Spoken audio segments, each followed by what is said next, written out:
Monsieur Guy Reynaud, conseiller municipal de la ville de Toulon, délégué aux médiathèques et aux archives, a recueilli en juin 2024 les témoignages de Toulonnais évoquant leur vie quotidienne entre 1942 et 1944.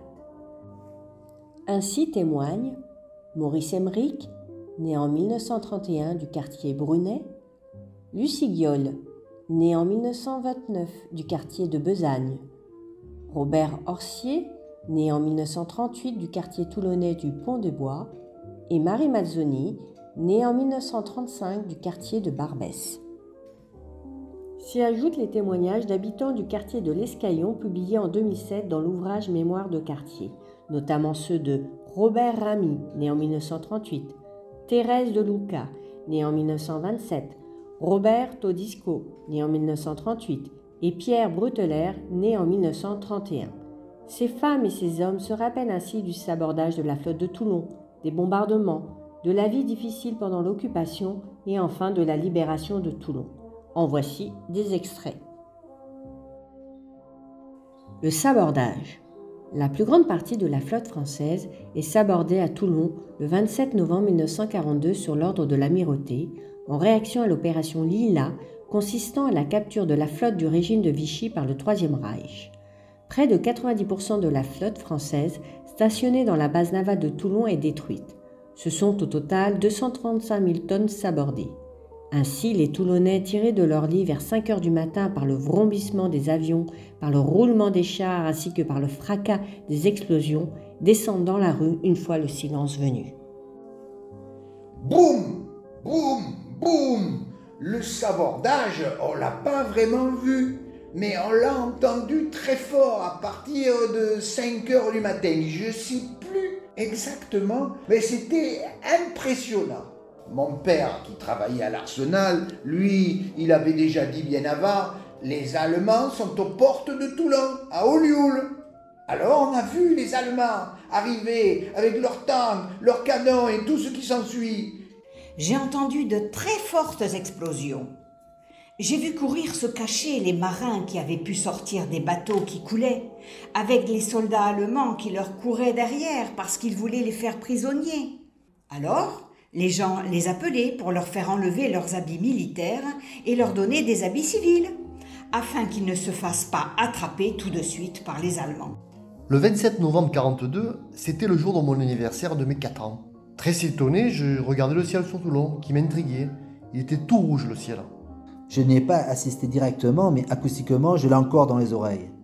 Les explosions. Ensuite, mes parents m'avaient mené à Toulon sur le port. Il y avait tous les bateaux sur le flanc, couchés dans l'eau. Un désastre. J'ai vraiment un souvenir particulier du sabordage. Il y avait un avion qui rôdait autour depuis un moment, je l'écoutais et puis j'ai entendu des bruits de moteurs, des motos, des tanks. Et à ce moment-là, j'ai ouvert les volets, j'ai dit à ma sœur, « Il y a les Allemands qui arrivent !» Et à ce moment-là, il y a eu des explosions beaucoup plus fortes et puis les fumées ont commencé à monter. Tous les gens sortaient et disaient « Qu'est-ce qui se passe ? Qu'est-ce qui se passe ?» Puis on s'est dit « Ah, c'est la flotte qui s'aborde !»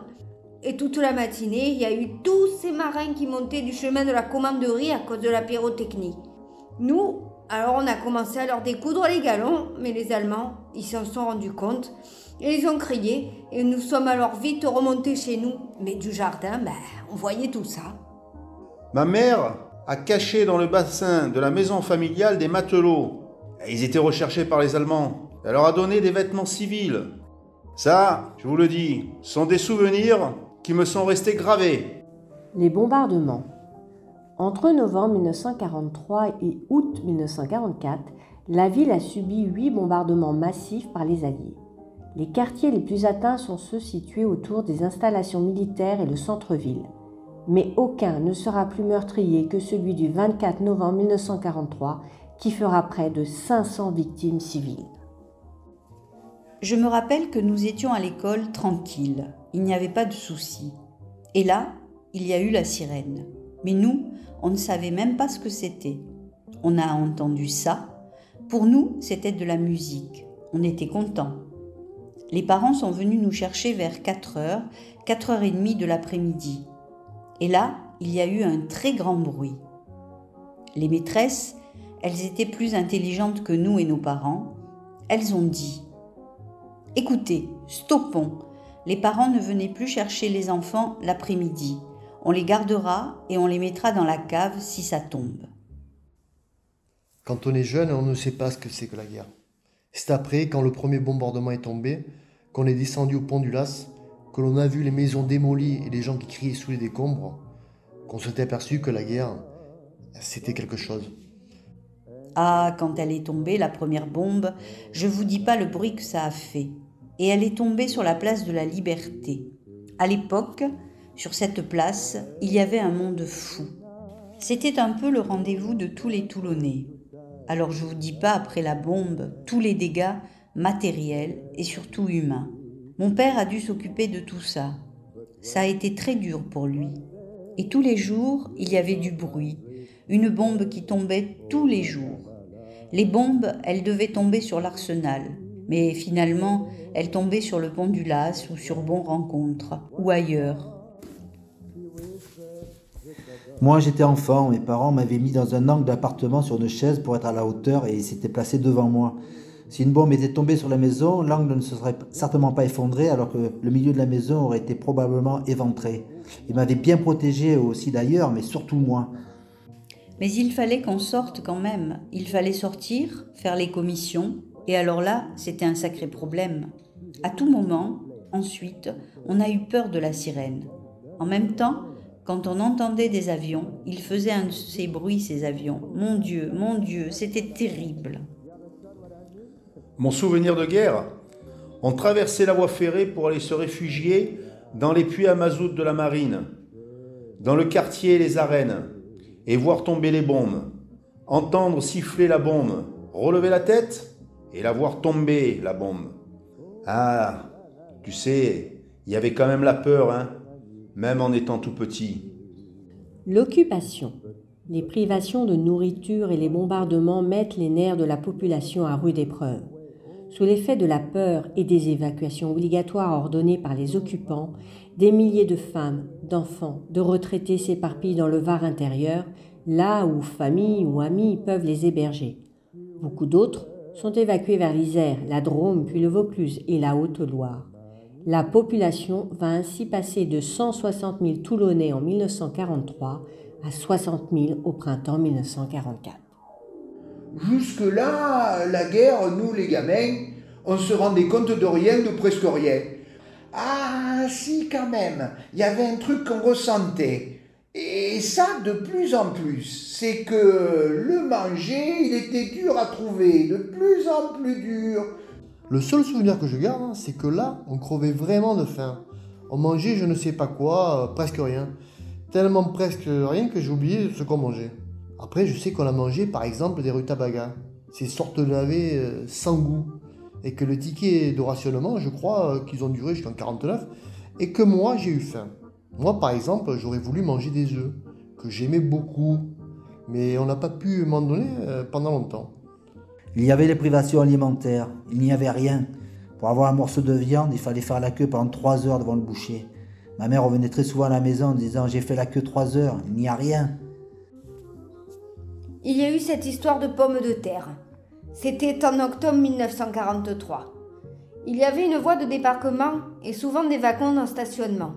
Et cette fois-là, il y avait des gamins dont mon frère.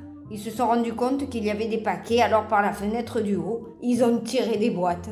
Il y avait des pruneaux. Ils ont commencé à manger. Quelqu'un a décelé les portes du wagon et il était tombé toutes les pommes de terre sur la voie. Alors, quand les gens ont vu ça, ils ont d'abord cherché les pommes de terre. Tout le monde avec un panier, dont moi-même le voisin, tout le monde. Et puis les camions allemands qui passaient les premiers se sont mis à rire. Ils les ont même applaudis. Mais d'autres Allemands sont arrivés et tout le monde a fichu le camp. J'avais un père très démerdard qui faisait du marché noir. Il achetait et vendait des trucs en cachette. Enfin non, il ne vendait pas. Il échangeait ce qu'il avait acheté pour obtenir des tickets de rationnement, surtout pour le pain. Alors ma mère a reçu une lettre qui disait quelque chose comme ça, que je devais, le jour même, vers les 5 heures de l'après-midi, je crois, partir par le train avec ma sœur, celle née juste après moi, dans un convoi d'enfants pour un camp à Megève, dans les Alpes. Il fallait avertir mon père que je m'en allais. Alors j'ai vite filé à pied vers l'arsenal pour le voir avant de partir. Les soldats allemands montaient la garde devant la porte. J'ai pu vite lui dire que ma mère avait reçu la lettre qui allait nous faire partir comme ça tout de suite pour Megève et on s'est quitté. Je n'ai plus revu mes parents ni mes autres frères et sœurs de toute la durée de la guerre. Les enfants, nous, on est venus nous chercher en disant aux parents « Il faut qu'ils évacuent ». Je suis allée à la mairie et j'ai été choisie pour partir avec mon frère dans une ferme dans le Vaucluse. Et nous nous sommes retrouvés en Isère, encore dans une ferme. Je n'ai jamais mangé aussi bien. On avait de tout. Ensuite, ma mère est venue nous chercher pour que nous nous retrouvions avec ses parents dans la Drôme. Pour moi, la 3e ferme. Mais un jour, voici que nous arrive un bataillon de soldats allemands. Et voilà que le lendemain ou le surlendemain, ils nous disent à nous et à tous les autres habitants du village « Bon, maintenant, il faut déménager, il faut partir. » « Ah bon ? Mais où on va aller ? Vous irez où vous voudrez, mais vous partez immédiatement. » Alors on s'est tous dit « Qu'est-ce qu'on peut faire ? On monte dans la colline ?» Les Allemands qui nous avaient fait partir, eux, ils se sont installés chez nous. Et nous étions dehors, dans la nature. Et oui, on couchait tous la nuit par terre dehors. J'étais petite, j'avais peur de tous les bruits, surtout la nuit. Au bout d'un moment, mon père a trouvé une grotte en haut de la montagne. On s'est réfugié dans une grotte assez grande au-dessus des gorges d'Olioul et on y est resté environ un mois. Et les enfants, on nous mettait au fond de la grotte pour nous protéger parce qu'il y avait des bombardiers américains qui attaquaient. Oh, on les entendait bien, plus que vous le pensez. Ma scolarité, elle a été ni bonne ni moyenne. On a été surtout perturbé par la guerre et par l'évacuation de Toulon de mars à septembre 1944. Il y avait de 40 à 42 des exercices d'alerte. On nous sonnait, il fallait mettre le masque à gaz, il fallait se ranger sous le préau, enfin, il y avait un tas de trucs comme ça, mais dans l'ensemble, c'était bien. La libération. Du 20 au 26 août 1944, les forces françaises ont lutté contre l'armée allemande pour libérer Toulon, une des batailles les plus sanglantes dans la région. Les Allemands ont reçu l'ordre de tenir jusqu'aux dernières munitions. En une semaine, on dénombrera près de 2700 victimes françaises et 8000 du côté ennemi. C'est dans une ville en grande partie détruite, subissant de nombreuses pénuries, que les Toulonnais reprennent le cours de leur vie. Après la Suisse, Sallanches et Marseille, le retour il a duré plusieurs mois, en plusieurs étapes. Je suis enfin revenu à Toulon. Ma mère, elle a dû être avertie au dernier moment, parce qu'elle est descendue trop tard me chercher à la gare. C'est notre voisine qui, elle venait chercher son fils, elle n'avait pas trouvé, et elle m'a trouvé. Moi, elle m'a récupéré et m'a retourné à la maison. Évidemment, à Toulon, je n'ai pu que voir partout, mais surtout sur le port, toutes les destructions de bâtiments. C'était dur. Nous, les femmes, on devait toujours faire la queue des heures durant à la boulangerie, à la boucherie, à l'épicerie. Et de retour à Toulon, on a connu à nouveau les tickets de rationnement. Nous sommes rentrés à Toulon, moi et ma sœur aînée au mois d'octobre 1944. Ce n'était pas gai, tout était cassé. Les rues étaient pleines de cadavres, de chevaux, de tanks, de voitures qui avaient brûlé. Et puis il a plu. Pendant au moins 15 jours, il s'est mis à pleuvoir, et le plafond de la maison était devenu vraiment endommagé. On avait reçu un obus qui nous a abîmé la maison, un trou dans le mur, énorme. Heureusement qu'on était alors dans la colline au-dessus de Soliesville, sinon on y serait passé tous les 5. Après la libération de Toulon, on est d'abord revenu chez nous, au Pont de Bois, dans notre petit immeuble qui, heureusement, n'avait pas été détruit. Mais ça m'a marqué dans certaines rues. Il y avait des traces atroces laissées par la guerre. Le port de Toulon était complètement détruit. C'est d'ailleurs la Basse-Ville et le port qui avaient le plus pris. J'ai vu les Galeries Lafayette, avant on les appelait Dames de France, ruinées. On était là, les filles venaient dans mon jardin. On regardait les convois qui passaient, les Américains nous envoyaient des chewing-gums, des tablettes de chocolat. Ils envoyaient un peu de partout. Après la libération, avec les autres gamins du voisinage et du quartier, on s'est retrouvés. Mais on ne se racontait pas ce qui s'était passé. Fan de Gijourle, toute cette période, pour moi, ça a été celle de la débrouille. Grâce à la paix, la vie a repris. J'ai pu voir reconstruire le port de Toulon et ma ville devenir peu à peu ce qu'elle est maintenant. La guerre, ça a été dur. Alors je répète souvent à mes 3 enfants et à mes petits-enfants, vous n'avez pas connu la guerre, quelle chance! Faites tout pour qu'il n'y en ait plus.